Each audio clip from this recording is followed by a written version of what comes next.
Jonathan, Oui, est-ce que tu as un livre de la rentrée des essais à conseiller? il y a l'ouvrage d'Adeline Basquilis-Maison, c'est la biographie d'Albert Thomas, qui est une figure politique injustement oubliée de la Troisième République.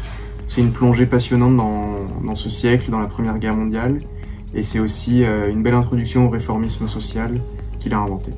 Oui, j'ai deux manuels de la collection Savoir à vous conseiller pour cette rentrée. Le premier, c'est un manuel d'histoire contemporaine qui s'appelle Le siècle des excès. C'est un manuel culte des puffs. S'il y a bien un manuel d'histoire contemporaine que vous devez avoir dans votre bibliothèque, c'est celui-ci. Quand on est étudiant en histoire ou en sciences politiques, c'est un vrai boost de culture générale, je recommande. Et le deuxième, c'est un manuel de Pierre Brunel qui s'appelle Les mythes gréco-romains. Dans un tout autre style, la langue est très ciselée.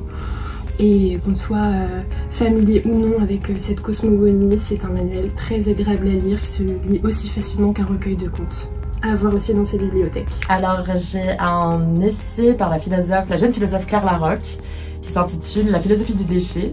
C'est un ouvrage absolument brillant et qui s'attache justement à mettre en lumière un objet qui, en tout cas dans notre tradition philosophique, a eu tendance à être laissé dans l'ombre, c'est-à-dire la matière, mais plus particulièrement la matière qui se délite, se corrompt, c'est-à-dire tout ce qui relève du rebut, du déchet.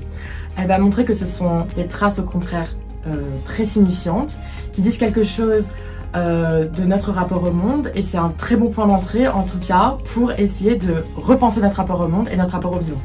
Je pense avec Bergson en fait, qui est un ouvrage de Frédéric Worms et qui s'inscrit en fait dans le relancement d'une collection au PUF qui s'appelle Philosophie française contemporaine.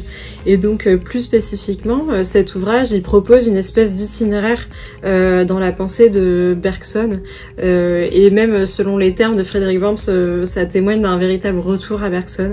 Et donc autour en fait de plusieurs thématiques comme la durée et l'espace, la question de la morale, celle de l'art, de l'écriture aussi, qui interroge et explore les relations en fait que Bergson a pu entretenir aussi avec d'autres philosophes, et c'est véritablement passionnant.